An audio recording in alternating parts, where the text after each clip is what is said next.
요한복음 1장 1절부터 14절까지 우리 함께 읽습니다. 태초에 말씀이 계시니라. 이 말씀이 하나님과 함께 계셨으니 이 말씀은 곧 하나님이시니라. 그가 태초에 하나님과 함께 계셨고 만물이 그로 말미암아 지은 바 되었으니 지은 것이 하나도 그가 없이는 된 것이 없느니라. 그 안에 생명이 있었으니 이 생명은 사람들의 빛이라. 빛이 어둠에 비치되 어둠이 깨닫지 못하더라. 하나님께로부터 보내심을 받은 사람이 있으니 그의 이름은 요한이라. 그가 증언하러 왔으니 곧 빛에 대하여 증언하고 모든 사람이 자기로 말미암아 믿게 하려 함이라.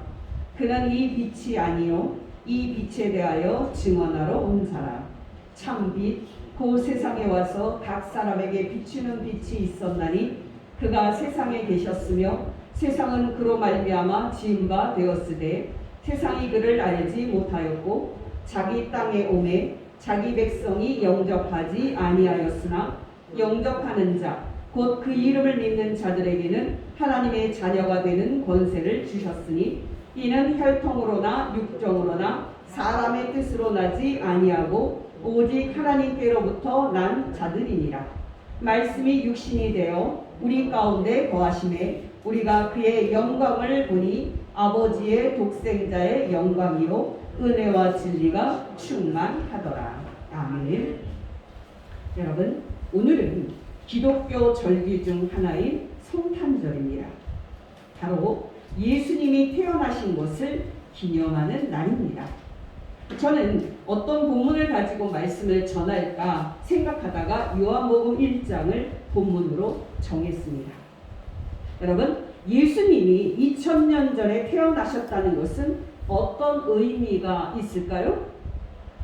우선 예수님이 2000년 전에 태어나셨다는 역사적 사실부터 확인해 봅시다. 마태복음 2장 1절 헤로드 왕 때에 예수께서 유대 베들레헴에서 나시니. 여러분, 여기 헤롯 왕은 BC 37년부터 BC 4년까지 34년 동안에 이스라엘의 모든 지역을 다스렸던 소위 헤롯 대왕을 가리킵니다. 여러분께 잠깐이나마 헤롯이 왕이 되기 전 상황을 말씀드립니다. 여러분, 헤롯은 소위 금수저 집안이었습니다. 헤롯의 아버지 안티파트로스는 그 당시 이스라엘을 지배했던 로마 제국의 유력자들과 좋은 관계를 유지하다가 BC 47년에 유대의 지방 행정관으로 임명됩니다. 이때 25살이었던 헤롯도 아버지와 함께 갈릴리의 총독으로 임명됩니다. 이렇게 헤롯은 역사에 처음 등장합니다. 중간 과정은 생략을 하고요.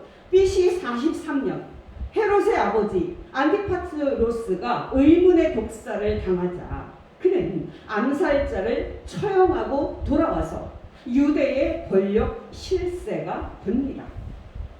그러나 BC 40년 하스몬 왕조의 안티고노스와 파르티아가 유대를 침공을 하자 헤롯은 로마로 도망칩니다. 바로 도망친 로마에서 대반전이 일어납니다. 헤롯은 로마의 원로원의 마음을 얻어서 유대의 왕이라는 칭호를 얻고 BC 37년 유대로 돌아와 안티고노스를 이기고 드디어 유대 전체를 다스리게 됩니다. 바로 이때부터 로마의 허락을 받고 장장 34년간 유대를 다스리는 왕이 됩니다. 바로 이 헤롯을 헤롯 대왕이라고 부르는데요. 예수께서 유대 베들레헴에서 태어나신 것은 바로 이 헤롯 대왕 때였습니다. 마태복음 2장 1절 헤롯 왕 때에 예수께서 유대 베들레헴에서 나시네. 여러분, 특이하게도 마가복음에는 예수님이 태어나신 이야기가 기록되어 있지 않습니다. 반면에 누가복음에는 또 특이하게도 자세히 기록이 되어 있습니다. 그 이유는 누가가 누가복음을 기록했을 때 루가는 그 당시 역사를 기록하고자 하는 의도가 있었기 때문입니다. 여러분, 누가복음 2장 1절에는 가이사 아구스도가 나옵니다. 바로 이 사람이 로마 제국을 다스리던 때에 예수님이 태어납니다. 여러분, 가이사 아구스도는 누구일까요? 여러분께 이 황제에 대해서 잠시 말씀을 드립니다. 여러분, 원래 로마 제국은 황제가 다스리는 정치 체제가 아니었습니다.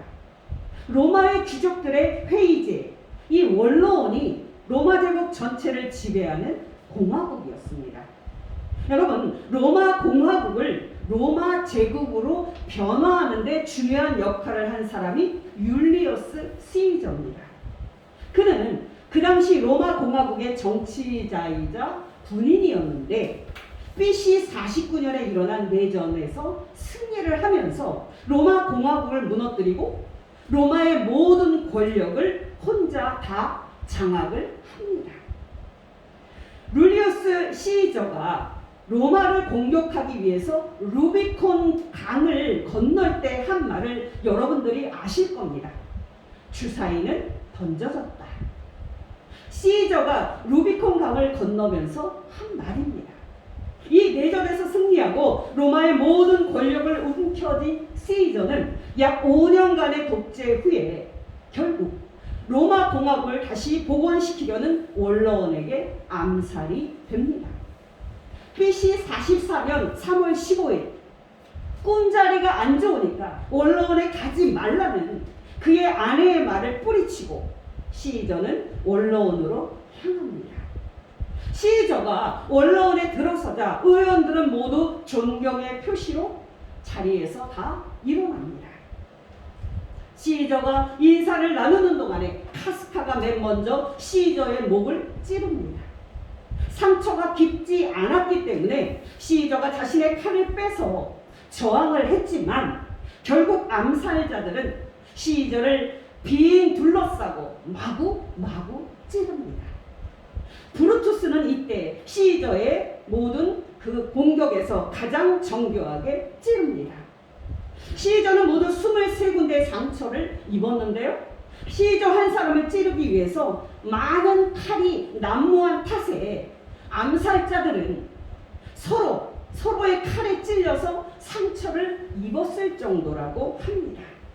이렇게 율리어스 시저가 죽습니다. 근데 여러분, 시저 사후에 로마 정국은 또 크게 요동칩니다. 정작 시저를 암살하는 데 성공한 암살파들은 리더십의 부재로 정국의 주도권을 시저의 후계자들에게 빼앗기고 그리고 암살자들은 모조리 숙청이 됩니다. 이렇게 해서 율리어스 시저의 후계자 3명이 로마 권력을 나누어서 가지는 그런 상황이 생깁니다. 그러나 권력은 나눌 수가 없는 것. 이 세 사람 사이에 다시 내전이 일어납니다. 이 내전의 최후 승리자가 옥타비아누스가 됩니다. 이렇게 로마는 옥타비아누스가 집권함으로써 로마 제국이 되는데요. 이 옥타비아누스가 바로 로마 제국의 초대 황제가 됩니다.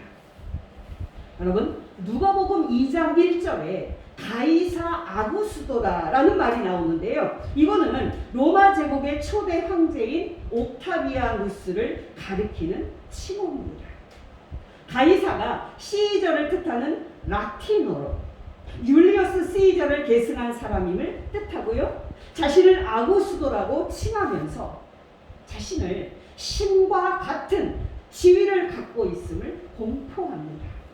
이때부터 로마 제국에서 황제를 신으로 예배하는 황제 숭배가 시작되었다고 보면 될 겁니다. 여러분, 이렇게 그 당시에 이스라엘뿐만 아니라 고대 근동 지역 전체를 로마 황제인 옥타비아누스가 지배하면서 자신을 신으로 격상시키고 숭배받고 있을 때 로마 제국의 한 변방에 불과한 유대 땅 베들레헴에서 예수께서 태어납니다. 누가복음 2장 1절부터 7절 그때 가이사 아구스도가 영을 내려 천하로 다 호적하러 하였으니 이 호적은 구레뇨가 수리아 총독이 되었을 때에 처음 한 것이라. 모든 사람이 호적하러 각각 고향으로 돌아가매 요셉도 다윗의 집 족속이므로 갈릴리 나사렛 동네에서 유대를 향하여 베들레헴이라 하는 다윗의 동네로 그 약혼한 마리아와 함께 호적하러 올라가니 마리아가 이미 잉태하였더라. 거기 있을 그때에 해산한 날이 차서 첫 아들을 낳아 강고에 싸서 구유에 뉘었으니 이는 여관에 있을 곳이 없음이로라. 여러분, 예수님이 태어나서 뉘인 장소에 대해서 조금 구체적으로 말씀을 드립니다. 여러분, 그 당시 베들레헴 인구는 300명으로 추측되는 시골 마을이었습니다. 조선시대 시골을 생각하면 될 겁니다. 근데 여러분, 그런 작은 산동네에 우리가 오늘날 생각하는 여관이나 모텔이나 있었을까요? 여러분, 이 당시 베들레헴에는 여행객들을 돈 주고 자게 해주는 여관이 없었습니다. 여러분, 돈 주고서 여행객들이 자는 여관을 헬라어로 판도케이온이라고 합니다. 누가복음 10장에서 선한 사마리아인이 강도 만나고 다친 사람을 만났을 때 그를 주막에 데리고 가서 돌봐주는 그런 말씀이 나오지 않습니까? 그때 그 주막이 바로 여행객들이 돈을 주고 숙박을 하는 여관을 의미하는 판도케리온입니다. 근데 예수님이 태어났을 때 여관에 있을 곳이 없다고 했는데 이때 여관은 돈 주고 묵는 여관이 아닌 손님 접대용 방이라는 의미를 지닌 헬라어 카타르마입니다. 그러니까 요셉과 마리아가 베들레헴으로 왔을 때에 친척집에 머물려고 했지만은 이미 친척집에 손님 접대용 방에는 사람들로 가득 찼었던 겁니다. 그래서 거기서 아이를 출산하는 것은 무리였습니다. 결국에 마리아는 가축을 두는 공간에서 아기 예수를 낳습니다. 여러분은 이 공간을 생각할 때 집 바로 옆에 붙어있는 말이 있는 그런 공간으로 생각할 겁니다. 말이 먹고 자는 공간이지만 그래도 추위를 피할 수 있는 따뜻하고 아늑한 곳으로 생각할 겁니다. 근데 여러분, 마리아가 예수님을 낳은 것은 이런 좋은 공간이 아니었습니다. 사람들은 그곳이 말이 있는 곳이고 예수님은 태어나자 말구유라는 말 여물통 안에 뉘었다고 생각하지만 그곳은 양이나 염소나 나귀를 가두는 그런 장소였습니다. 여러분이 베들레헴을 나중에 가보시면 아시겠지만 베들레헴은 석회암 지대로 자연 동굴이 많은 지역입니다. 그 당시의 집은 자연 동굴들이 그 밑에 있는 산자락에 지었습니다. 오늘날도 다 그렇게 지어져 있고 집 아래에 있는 자연 동굴들은 주차장으로 사용이 되고 있습니다. 그러니까 여러분, 예수님은 집 아래 양과 염소와 나귀를 가두는 동굴에서 태어나신 겁니다. 여러분, 이 동굴은 목자들이 비와 추위를 피하던 곳이었고 양과 염소들이 밤에 추위를 피하던 곳이었습니다. 그곳에는 지푸라기들이 있었을 것이고 엉성한 물통이나 동물들의 대소변이 뒤엉켜 있었을 겁니다. 냄새는 또 지독했을 것이고 다른 잠잘 곳이 있다면 정말 그런 곳은 피하고 싶은 그런 곳이었을 겁니다. 우리 예수님은 바로 그렇게 가장 누추하고 가장 천한 곳에서 태어나셨고 동물들의 여물을 담아주는 여물통 안에 뉘셨던 것입니다. 여러분, 그럼 아기 예수를 싼 강보는 어떤 것이었을까요? 여러분, 이 강보는 천인데요. 폭이 22cm, 길이는 285cm 정도 되는 천입니다.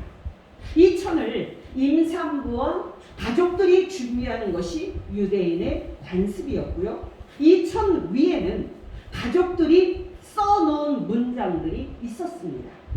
예를 들면 하나님은 너를 사랑하신다. 하나님이 너를 기르실 거야. 이런 축복의 말들이 쓰여져 있었습니다. 그렇다면 여러분, 예수님을 돌돌 말아 감쌌던 강보에도 분명히 축복의 글이 쓰여져 있었을 것입니다. 요셉과 마리아는 분명히 글을 써 놓았을 겁니다.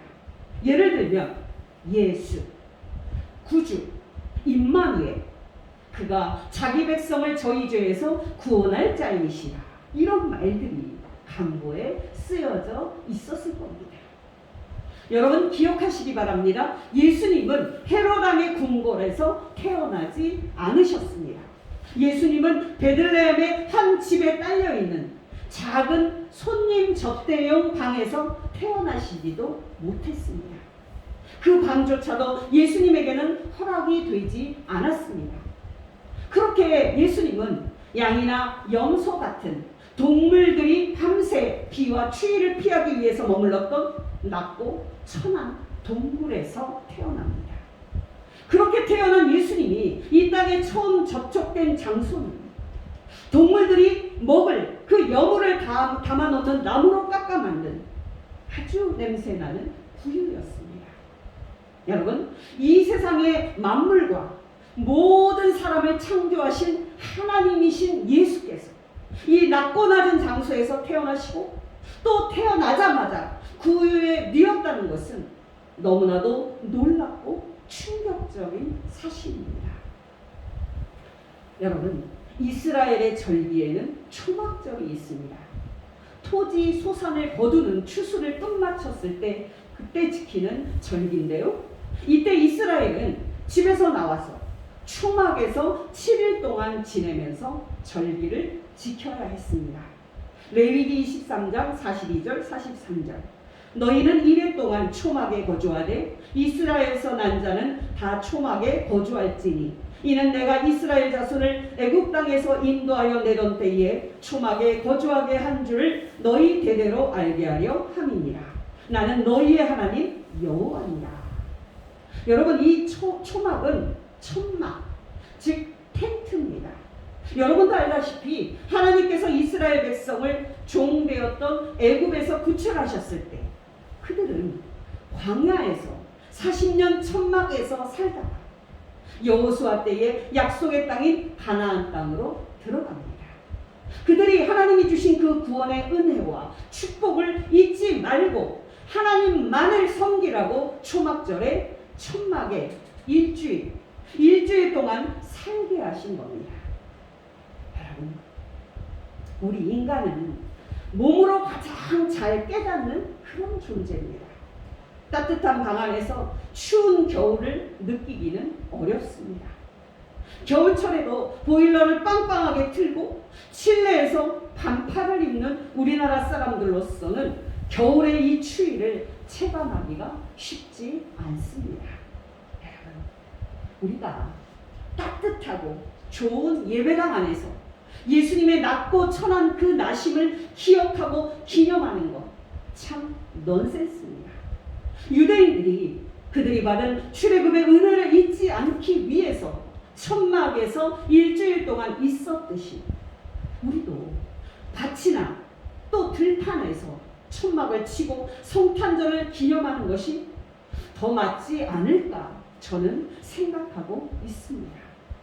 여러분, 사람들은 예수님이 12월 25일에 태어났다고 믿고 있지만은 사실 예수님이 태어나신 때는 봄이나 여름으로 추정이 되고 있습니다. 여러분도 알다시피 12월 25일은 로마 시대 때의 이방신의 날이었는데요. 기독교가 국교가 되면서 이날에 예수님의 탄생을 기념하게 된 겁니다. 여러분, 누가복음 2장 8절에서부터 14절까지의 말씀을 들어보시기 바랍니다. 그 지역에 목자들이 밤에 밖에서 자기 양떼를 지키더니 주의 사자가 곁에 서고 주의 영광이 그들을 두루 비치매 크게 무서워하는지라. 천사가 이르되 무서워하지 말라. 보라, 내가 온 백성에게 미칠 큰 기쁨의 좋은 소식을 너희에게 전하노라. 오늘 다윗의 동네에 너희를 위하여 구주가 나셨으니 곧 그리스도 주시니라.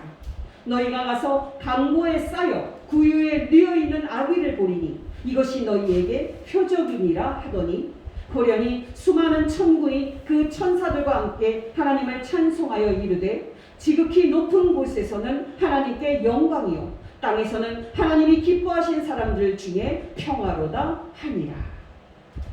여러분, 베들레헴 근처의 산악 지역에서 밤을 밖에서 목자들이 자기 양떼를 지키고 있었습니다.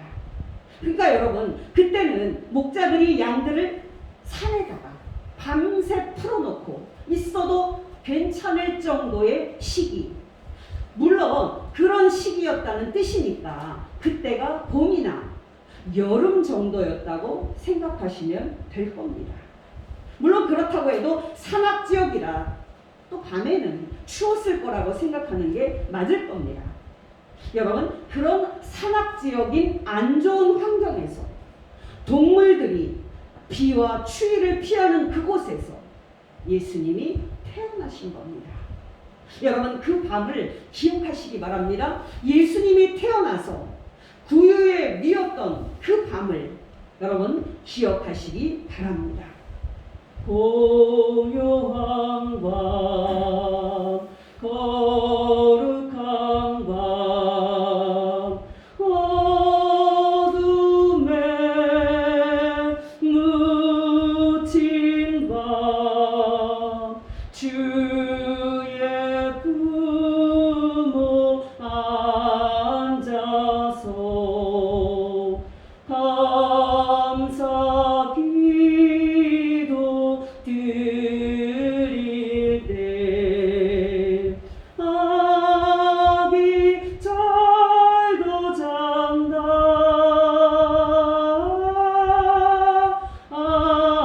아기 잘도 잔다. 고요한 밤, 거룩한 밤,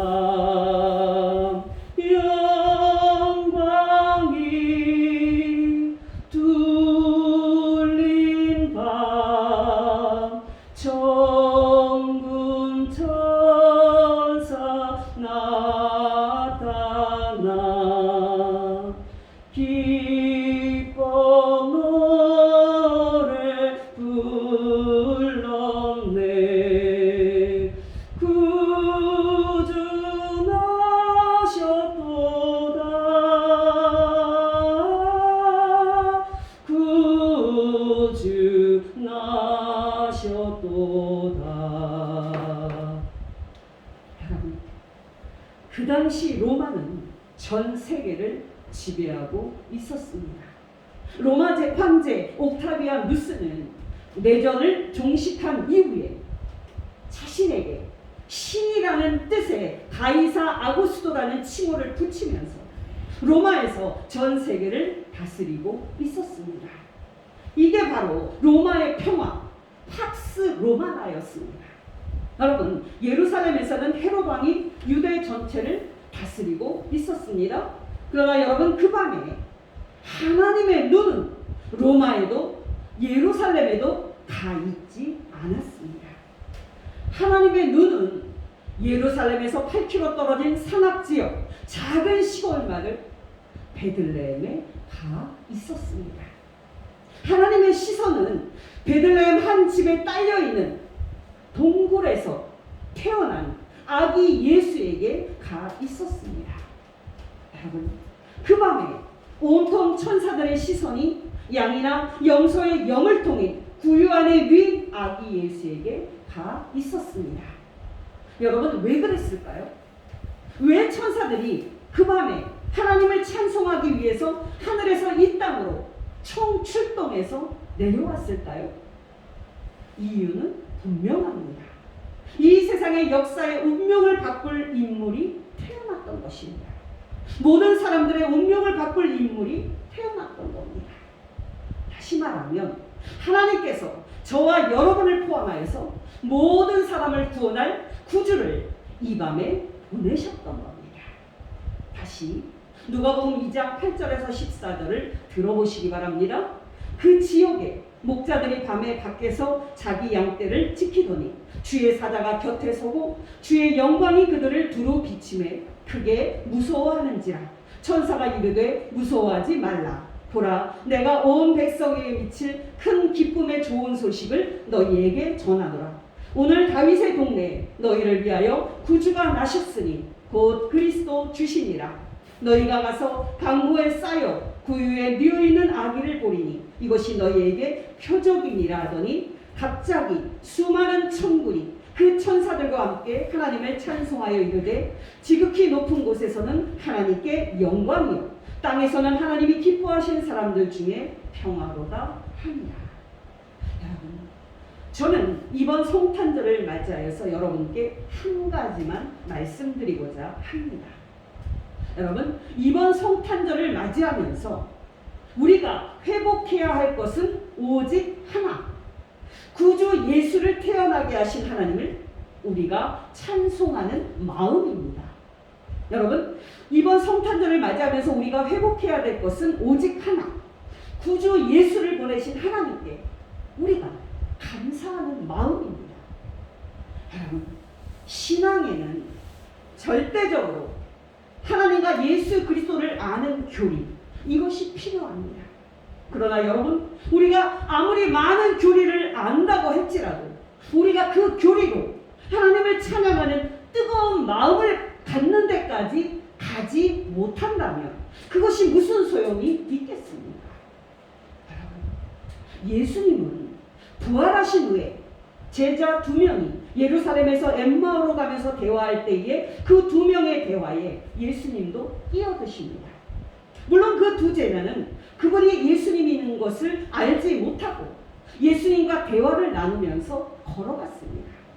여러분, 그 2 제자는 최근에 죽었던 그들의 선생 예수에 대해서 말하고 있습니다. 또 그들 중에 어떤 여자들이 예수께서 죽은 지 3일째 새벽에 무덤에 갔었는데 시체는 못 보고 예수가 살아나셨다고 말하는 천사들을 이제 보았다는 그런 말도 나누고 있었습니다. 그러면서도 그 2 제자는 예수님이 살아나신 것을 반신반의하고 있었습니다. 이런 대화 상황 속에 예수님은 끼어들면서 그 2 제자와 대화를 나눕니다. 그러면서 예수의 부활을 믿지 못하는 그 2 제자에게 예수님은 모세와 모든 선지자의 글로 시작하여 모든 성경에 쓴 바 자기의 고난과 부활에 관한 것을 자세히 설명을 해 주십니다. 그 후 이야기는 생략을 하고요. 그 2 제자가 그날 저녁에 이렇게 말합니다. 누가복음 24장 32절, 그들이 서로 말하되 주께서 길에서 우리에게 말씀하시고 우리에게 성경을 풀어주실 때에 우리 속에서 마음이 뜨겁지 아니하냐 하고. 여러분, 우리가 성경 말씀을 읽을 때에 은혜가 안 되고 마음이 뜨거워지지 않는다면 문제가 있는 겁니다. 우리가 예배 시간에 찬송을 부르고 설교를 듣는데도 은혜가 안 되고 마음이 뜨거워지지 않는다면 문제가 있는 겁니다. 우리가 예수님이 태어나신 이 위대한 사건을 생각하면서 은혜가 안 되고 마음이 냉랭해 있다면 문제가 있는 겁니다. 여러분, 기억하시기를 바랍니다. 여러분, 신앙은 엠마오로 가는 2 제자처럼 길에서 주께서 우리에게 말씀하시고 우리에게 성경을 풀어주실 때에 우리 속에서 마음이 뜨겁지 아니하더냐라고 말하는 겁니다. 여러분, 신앙은 우리가 하나님을 알아갈수록 우리 마음이 뜨거워져서 우리가 하나님을 찬양하지 않고서는 견딜 수 없는 그런 상태가 되는 겁니다.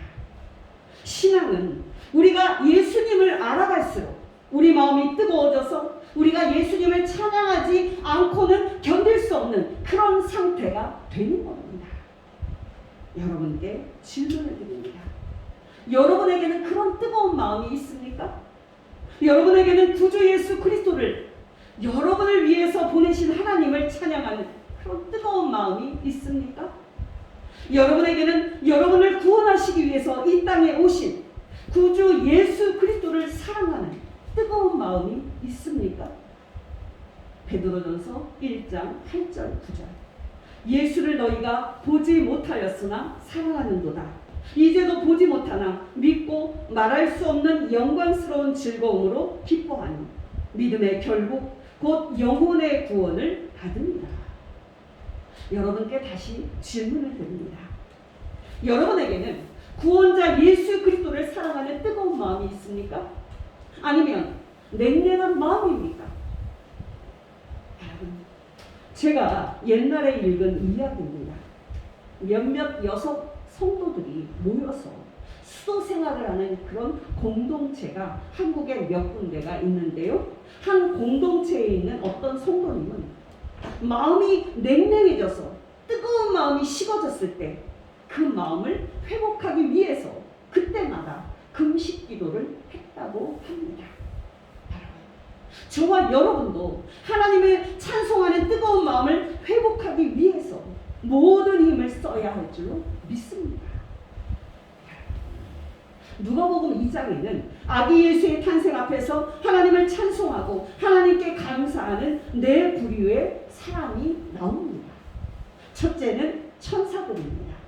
누가복음 2장 13절 호련히 수많은 천군이 그 천사들과 함께 하나님을 찬송하여 이르되. 둘째, 천사의 말을 듣고 아기 예수를 방문하고 돌아가는 목자들입니다. 누가복음 2장 20절 목자들이 자기들에게 이르던 바와 같이 듣고 본 그 모든 것으로 인하여 하나님께 영광을 돌리고 찬송하며 돌아가니라. 셋째, 예루살렘에서 아기 예수를 본 시므온이라는 사람입니다. 그때 아기 예수의 부모인 요셉과 마리아는 아기 예수의 정결 예식을 행하고자 예루살렘 성전에 들어갑니다. 이때 시므온이 아기 예수를 안고 하나님을 찬송합니다.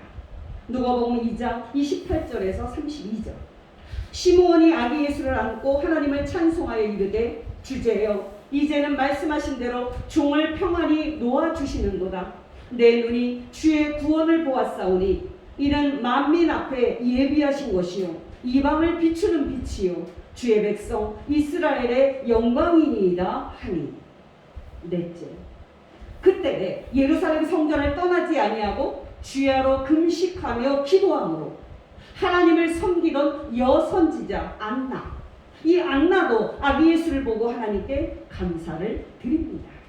누가복음 2장 38절 마침 안나가 이때에 나와서 하나님께 감사하고 예루살렘의 속량을 바라는 모든 사람에게 아기 예수에 대하여 말합니다.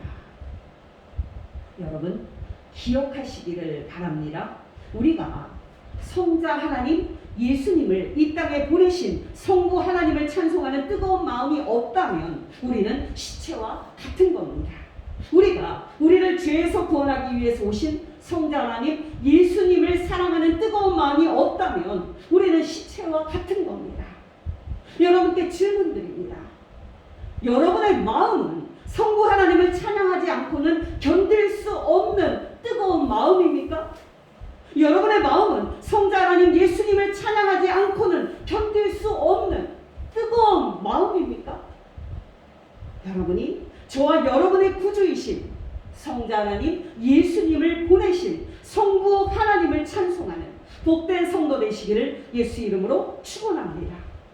여러분이 저와 여러분을 구원하시기 위해서 이 땅에 오신 성자 하나님 예수님을 찬송하는 복된 성도 되시기를 예수 이름으로 축원합니다. 여러분이 저와 여러분 안에 계신 성령 하나님을 찬송하는 복된 성도 되시기를 예수 이름으로 축원합니다.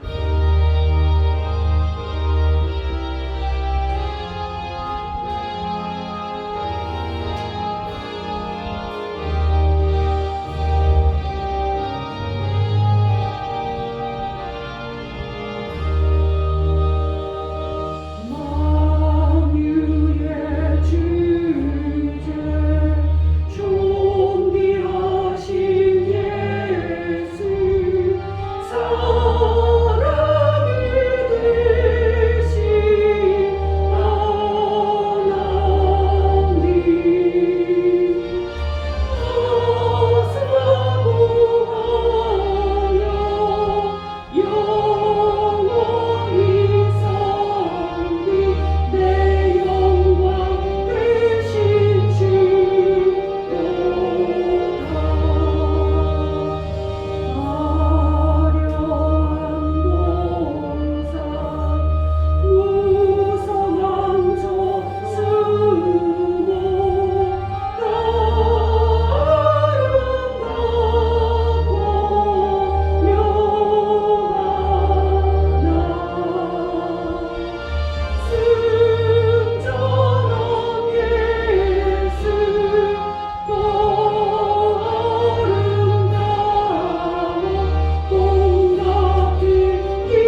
하기 위해 성자 하나님 예수 그리스도를 보내주신 것 진심으로 감사를 드립니다.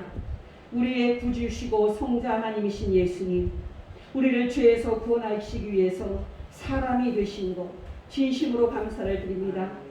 우리 안에 계시는 성령 하나님, 우리로 성자 하나님 예수님을 믿게 하시고 또한 거룩하게 하시고 천국에 이르기까지 동행하시는 것 진심으로 감사를 드립니다. 성부와 성자와 성령이시여 우리가 사는 날 동안 삼위 하나님을 찬송하며 거룩하게 살고 또 저 천국에서도 삼위 하나님을 영원히 찬송하는 복된 성도 되게 하옵소서. 성자 하나님 예수 그리스도의 이름으로 기도합니다. 아멘.